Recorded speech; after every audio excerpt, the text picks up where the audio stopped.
Rajnikant once kicked a horse in the chin. Its descendants are today called doves.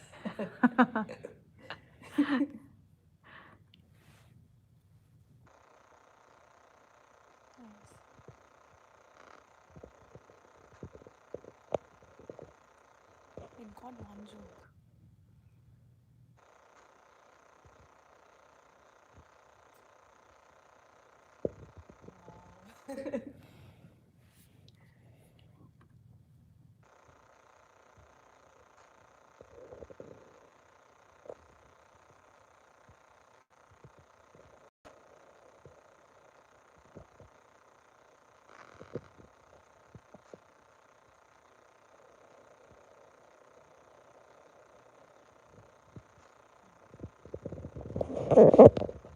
Hi and welcome to the Indian Express. We have something super exciting planned today. We're going to try out Microsoft Bing's new AI powered search engine. And we have with us Nandagopal Rajan. He's the new media editor for the Indian Express.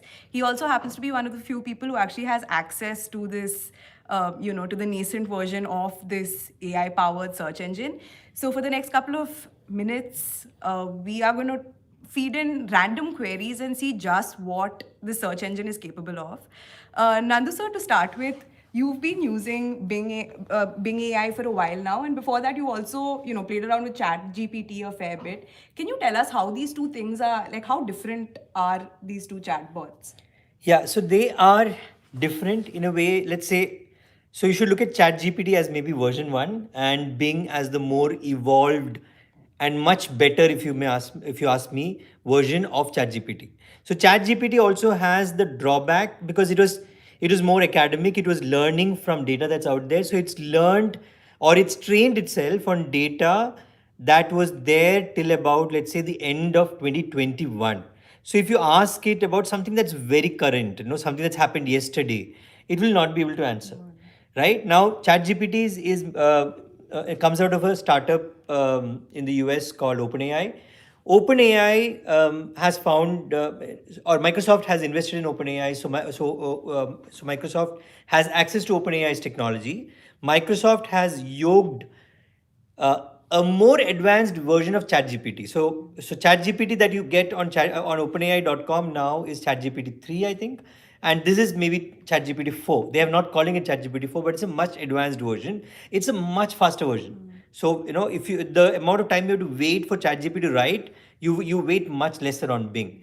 But where it's actually put in a lot of superpower into Bing is that so you have the understanding of how to read the data, which is OpenAI's AI part of it, that's being yoked or it's been put on top of real-time search results, which Bing has. Most of us don't use Bing for search, or we're not using Bing for search, and yeah, but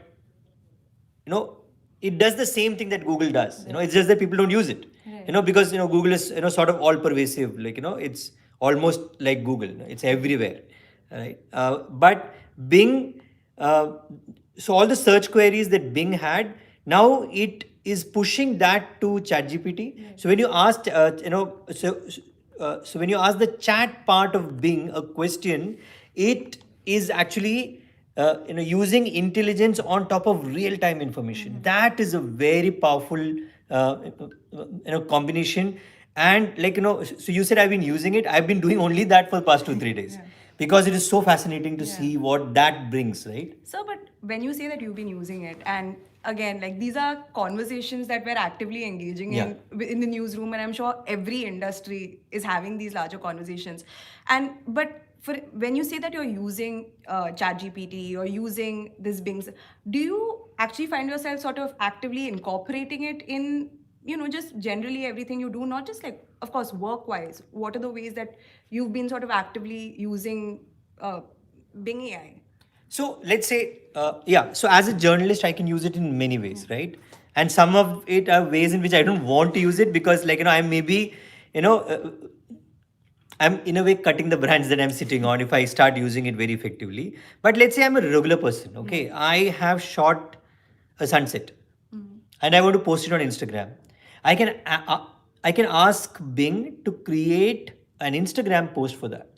and it'll create that Instagram post for me, which will be better than most probably what I'll write, because I usually do 1 or 2 word Instagram posts, because I don't have the patience. But then it'll give me the right hashtags too, right? So my post suddenly becomes much more effective, and it will actually know. So I can even tell, Bing, create that post to attract younger people, right? Because then the tone might be different, it might use more emojis or whatever. And these are things maybe that I won't. So you can just use it for anything, right? You can ask it to reply to a certain mail, because there are a lot of, already you have a lot of chat GPT enabled extensions which can be incorporated with Gmail and all.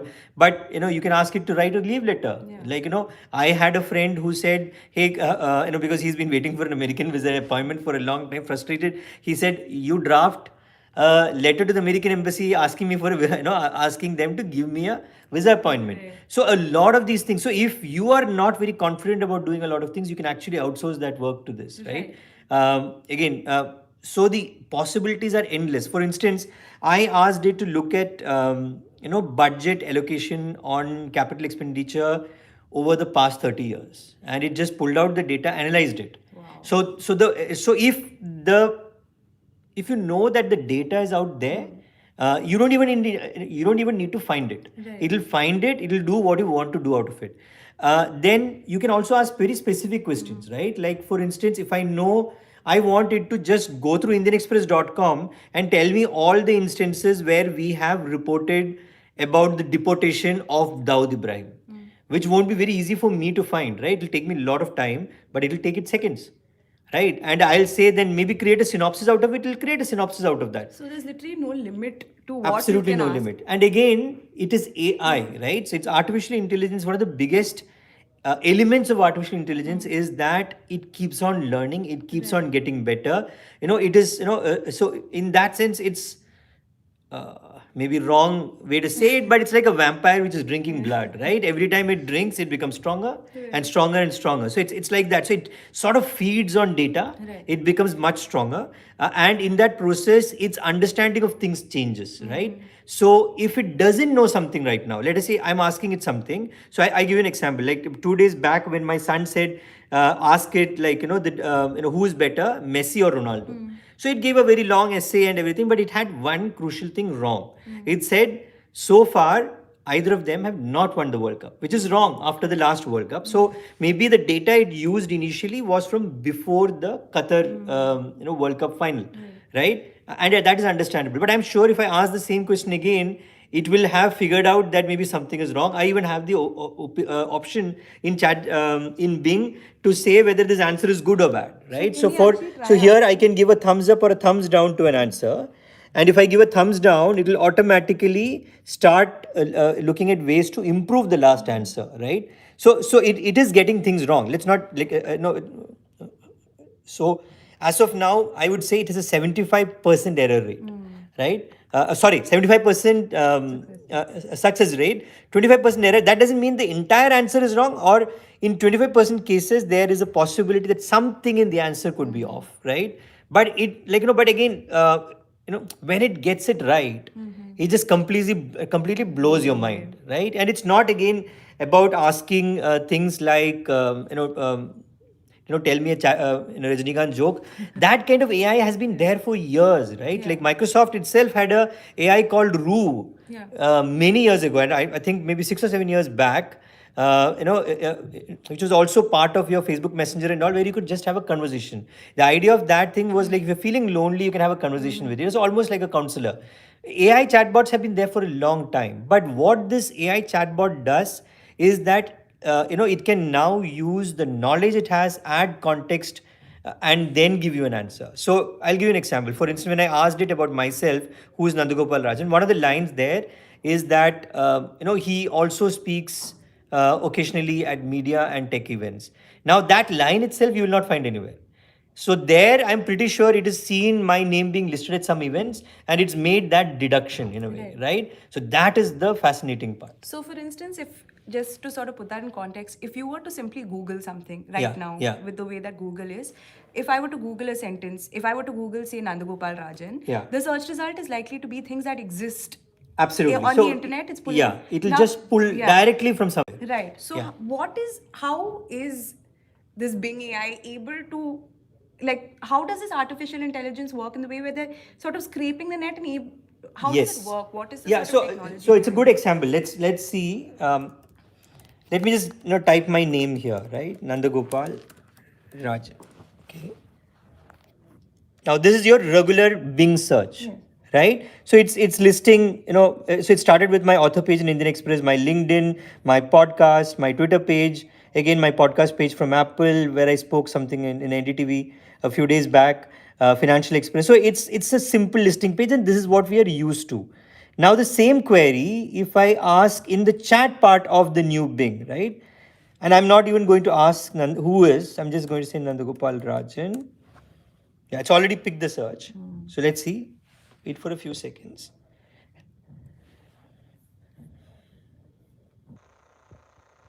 So it's just confirming. Again, this is something new. This was not there earlier. Wow. Because I think it's got feedback that it often confuses two people, right?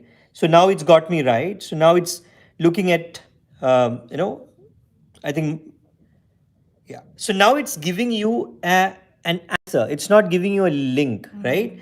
So also if you look at it, it's actually created a paragraph from multiple sources. So there are three sources: my Indian Express page, my LinkedIn page, and my Muckrack page. So he's currently the editor, new media, whatever. He's also worked. He has written regular columns for Business Today and Mail Today. He's also a writer and a photographer. So again, you will not find this Right. paragraph written like this anywhere else, which is what the earliest search engines could do. So it's actually taken bits from different places, put it together, because I'm sure this line, he's also a writer and a photographer, is not there anywhere. Right. Right? Right. And the photographer part, I'm not sure, because I'm sure there are a lot of pages where I've just put in my photographs. So Maybe it's from picked from that. there. Yeah. And what's interesting in this sort of chatbot experience, Yeah. we've all interacted with chatbots in the past, but of course, what's unique about this is that attribution right at the end. Yes. So, is that how our search experience is going to be in the future? Like, will we be looking at these long answers and just little, websites will essentially just be hyperlinks Yes. at the end of a. Yes. So it seems so, right? And again, this is way different from the experience we are used to Yeah. with search, right? Yeah. Which is your option of here. Now, see, you had the option of links, and then you had to research. Now that research is being done for you, which means there is no need for the links. Right. Now the links are there for people who really want to do a deep dive after this, and I think that is maybe a use case for a very small fraction of users, right? Others will be very happy with this answer. Yeah. Right. Now, the other thing I want to point out here is that the line that I spoke to you about, that he usually is not there. Right. So what is also happening is every time you ask the same question, It's a the new answers are different. I'm not saying it's getting better all the time, but they're definitely different. Right. So if 100 people ask the same question, they will get the answer with a little bit of personalization also, right? So maybe, if I'm somebody, maybe down south, it might give me a little bit of context from a southern newspaper or something, so it will always have that little bit of an extra element there, which is also localized, and like we don't know how it's going to pan out, but we know for sure, because we have tried that with the same question being asked at the same time to the same search engine. It's now throwing different answers. Sir, and if you could just try out, maybe like ask a random question that requires a certain amount of context. So, for Yeah. instance, if we were to ask, explain how to file your income tax returns, but how would you explain that to a toddler? If you were Yeah, to ask yeah. something that Yes, specific. I'll ask the question. I'm changing toddler to a teenager. Okay. Okay.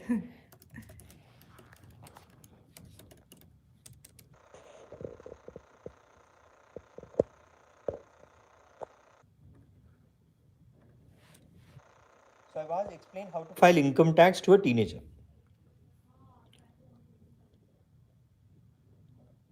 So it is converted that query to how to file income tax, Okay. and that to a teenager, from what we have seen so far, is something it will add as the color to your answer, right? And usually that is in the kind of dumb down that is done with your response. So you can see it's something anybody can understand, right? Visit the income tax e-filing website and click on login. Maybe it will not give a click on login if it's speaking to an adult. Enter your username, password, capture code, click on e-file, and then file income tax return. Select the assessment year. So it's quite basic. It's quite dumbed down. Right. Yeah, and it tells you which sources it's taken the answers from, and it's mostly from the income tax website directly. Right. So again, it follows it up with whether you want more deep dive. So tell me more about the offline method, right? A lot of people still go offline, and then it's going to give you that answer of how you will maybe walk into a income tax office and file. But yeah, the interesting thing here is that. So maybe that income tax question wasn't the right thing from a toddler perspective, but let me see something else.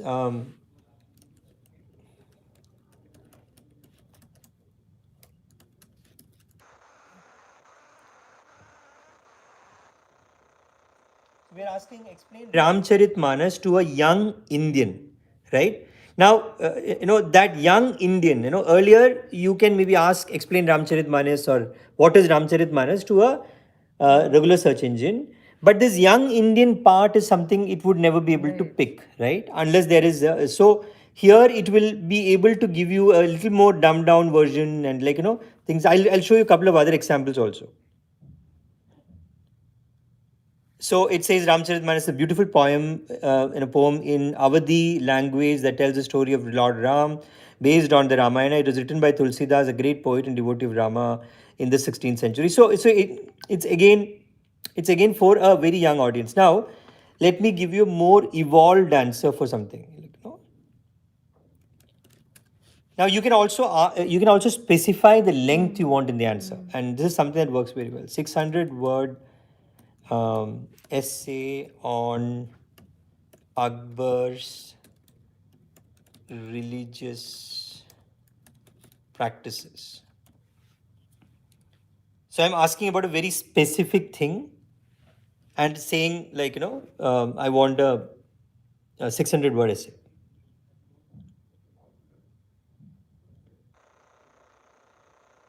Also, I just noticed that the answers are much shorter today. Yeah. Right? Because earlier when we were asking, the answers were generally Really much lengthy 3-4 answers. paragraphs. So maybe I think because more and more queries are coming in, it's trying to cut down on the compute or something. So something is happening. Again, it is evolving, right? In the 3 days that I've used, it's evolved so much.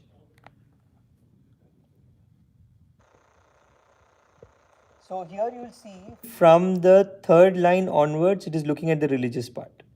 He is known for his religious policy, which aimed at promoting harmony and peace among different faiths. Started as an Orthodox Muslim who followed the Sunni sect. So it's filtered down. The answers are the paragraphs are very clearly on that part. So it's not going to tell me about whether he was a great warrior or builder or all things like that.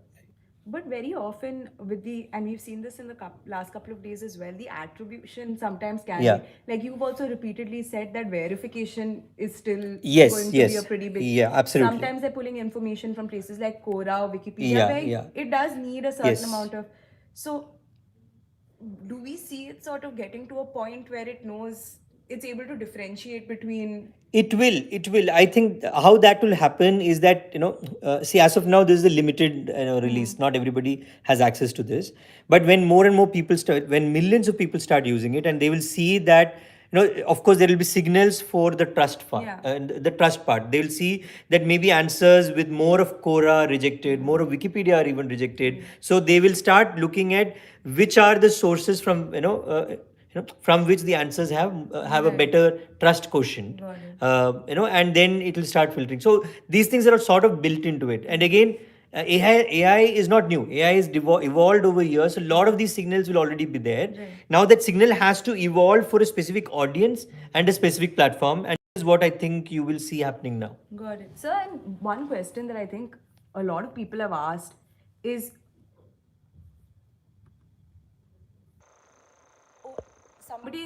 somebody who's watching us live is Yeah. asking, how long are you generally on a wait list before you actually get access to the. See, people who have gone through the regular wait list, I still haven't got access because I have also applied through a regular wait list, and I know people who have applied. It's been a week, they haven't got it. I've got it because I write on technology. I've been writing on technology for quite some time. Yeah. But it's like millions of people on the It's wait list right millions of now, people. right? See, again, ChatGPT has almost 200 million Yeah, I users, tried right? signing in today Yeah. and I Yeah. just couldn't And get and it's not able to take the Yeah, load. it's not. So, and again, we are saying very clearly this is much faster, much better Yeah. than ChatGPT. In fact, the ChatGPT CEO himself hasn't said that Bing is better, but he's saying ChatGPT is not a great product. Which is sort That's of something. with in that context. So I'm sure that 200 million people, at least a fraction of those will move. Will want to start using Bing right away. Right. But one question that I have is why Bing? Why is it that Google, which is a far more widely used Yeah. search engine, why is it that we're not seeing Google sort of experimenting with AI the way that, Bing has? Why weren't they first to the sort of.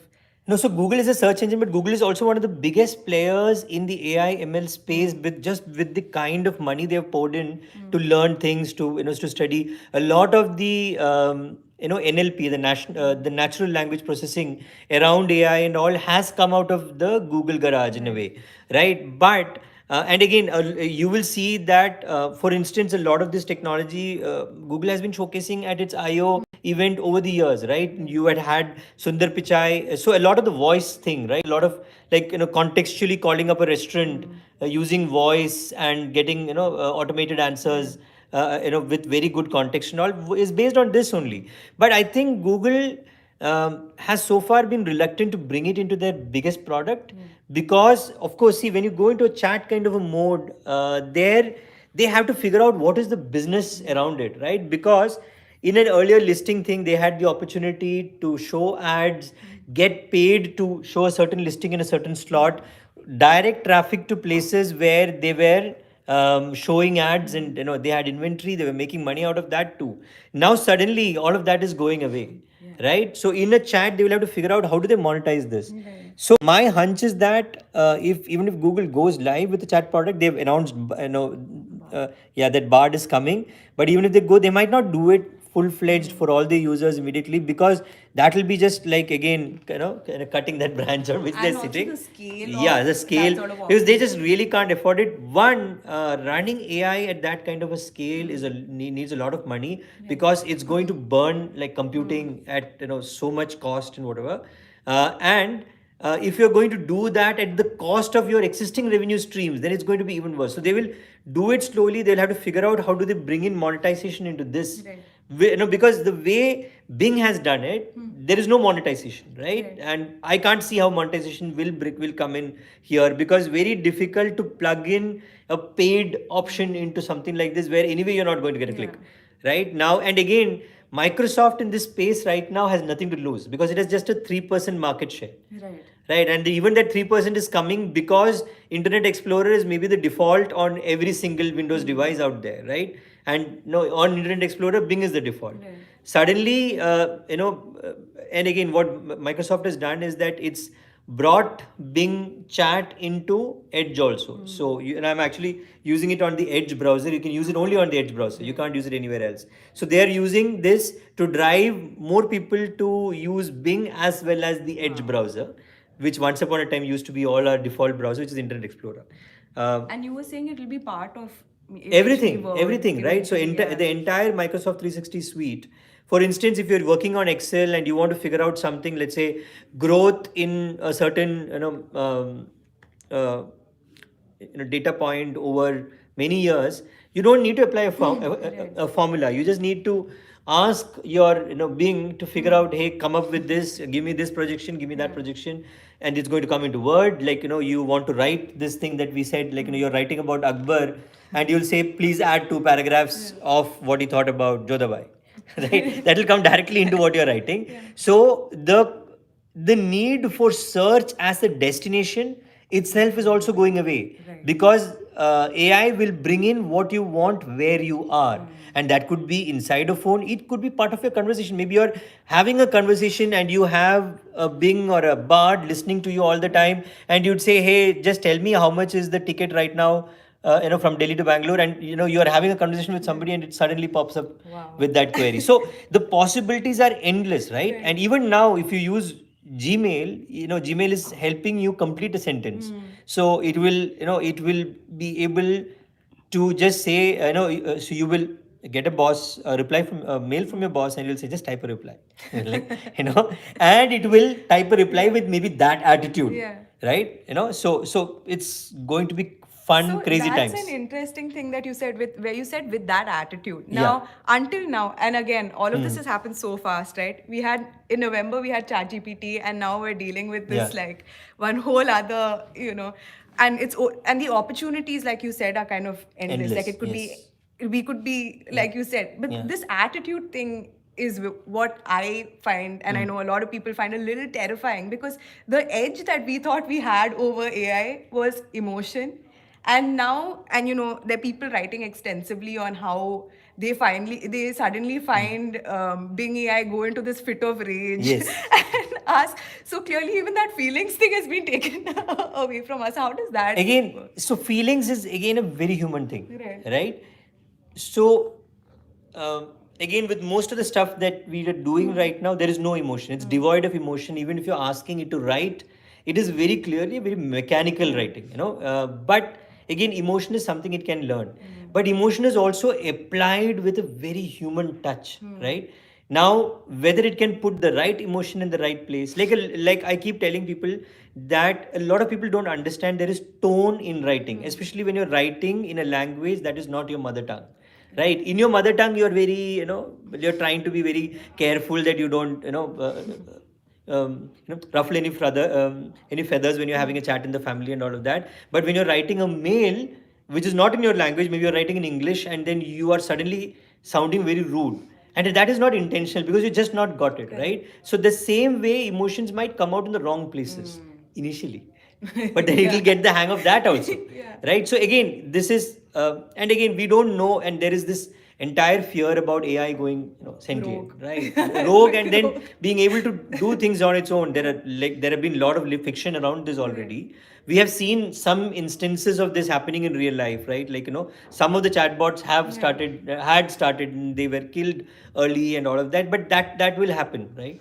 That will happen again. So if it's been coded by somebody who has an attitude problem, right? He will somewhere put an Easter egg, and okay, like Yeah. how this is going to work. Yeah, there's like that Sydney thing where some people are Yes. typing with. So see, there is always a scary element Yeah. to all of this, and like, if you have seen that, there is a photo. There are many photographs of the OpenAI CEO walking around with a backpack all the time. They say that's his kill button. So, in case it goes rogue, because it almost becomes like the US president's briefcase with the nuclear Right. button, right?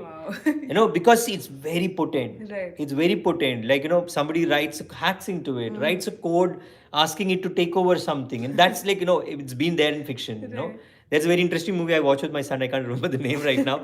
An animation movie where this happens. Like, but possible. Right. But, And yeah. what's terrifying is just not actually, it's extremely exciting times. Like there's absolutely no two ways Yeah, about it. It's absolutely. incredible to be sort of living through this moment but of course the fear of our lives eventually turning into Yeah. some sort of dystopian science fiction. Like, Yeah. but a more immediate concern that a lot of people have is livelihoods. Like if AI is able to do all these incredible things, what is left for us? Is that a legitimate fear where we have to be worried about jobs and and across industries? Like, Yes, but how that you so I'm old enough to say that I have been part of at least three waves of this, like, and one wave, and I'm from Kerala. Okay, Kerala resisted the computer like anything, because at that time, like, I think early 90s, late 80s was when communists were in power, and a lot of conversation around computers taking away jobs. Computers also opened up so many jobs. Now, if you see, most of India's jobs come from that space, right? We are very good at it, right? So initially there will be, and then I think humans will evolve. See, finally, the way I look at it is that we made all this, right? So we are going to be better than them, better than all this. We will figure out. So new things will emerge, new possibilities will emerge. Yeah, but initially, the way I'll put it is that humans have to be better than what a computer can do, right? That has to be the very basic. And here we are not talking about computing. If you're writing a mail, if you're writing an article, if you're researching something, because usually we are better, but we don't apply ourselves to be that better, right? So we will have to sort of sharpen your edges and be better than AI, and always be one step ahead of what that can do, right? So again, a lot of people write without emotion. So and emotion is something you can bring into your writing, make your writing better that way, so that you are automatically differentiated when somebody is reading a machine created content and your content, right? So again, there will be initially some issues, there will be hiccups. There will be a lot of people who will see an opportunity in just getting a paid version of OpenAI than having 100 people do that same thing. And for instance, there are already some industries where a lot of the entry level jobs have been taken over by AI, right? Legal is one place where that happens, where in the legal profession, for instance, juniors or freshers or trainees are used primarily to just scan through earlier judgments and figure out where you can apply it in new case and all of that. That's all being done by AI now, because you can suddenly do much better than humans. So there are lots of use cases where it's already come in, and it's already taking over jobs.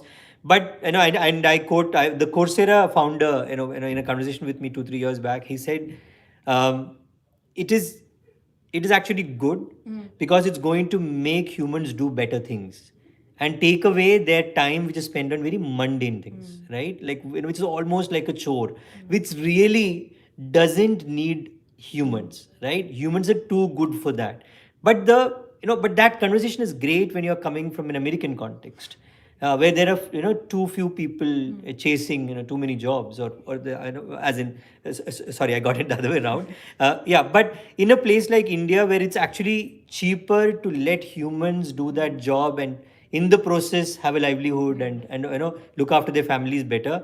I think there are a lot of places we'll have to take a call that AI is there. AI maybe can do it better, cheaper, but let humans do it. Right. And in a country like India, you will have to take that call for some time, right? And that is where I think the human element of taking that call becomes. If you leave it to AI will take the other call, right? For that, there's always the kill button. Yes, that's the kill button. That is the kill button. Hopefully.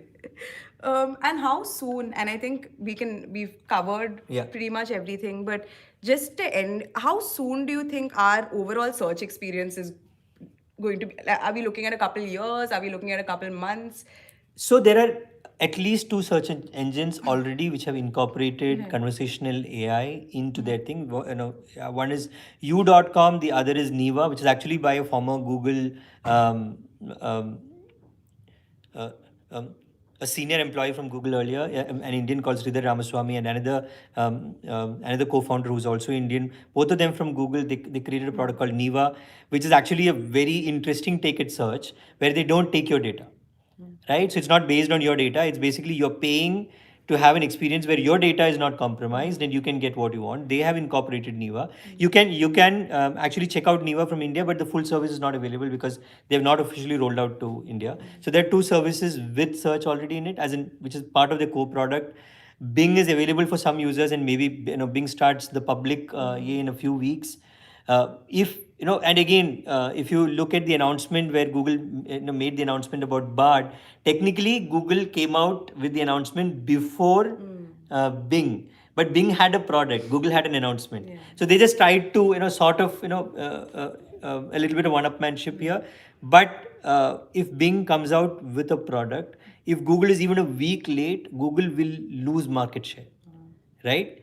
Like if they if this product is out available for everybody, maybe in a week Google will lose a few 100 million users, right? Because see, again, I was seeing a very interesting meme which said, what a year we have had, right? And the other guy says we are still just in February. And this is in the context of AI. So that is how fast it's growing, right?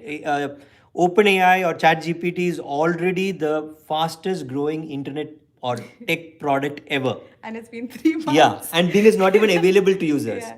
So and again, because ChatGPT is something people are just using to play around Yeah. with. This, I can use this for work today if I want, right? Yeah. Thank you. That it's been a great session, and we've gotten a sense of how this incredible search engine works. Thank you for joining us, and we hope to see you next time as well.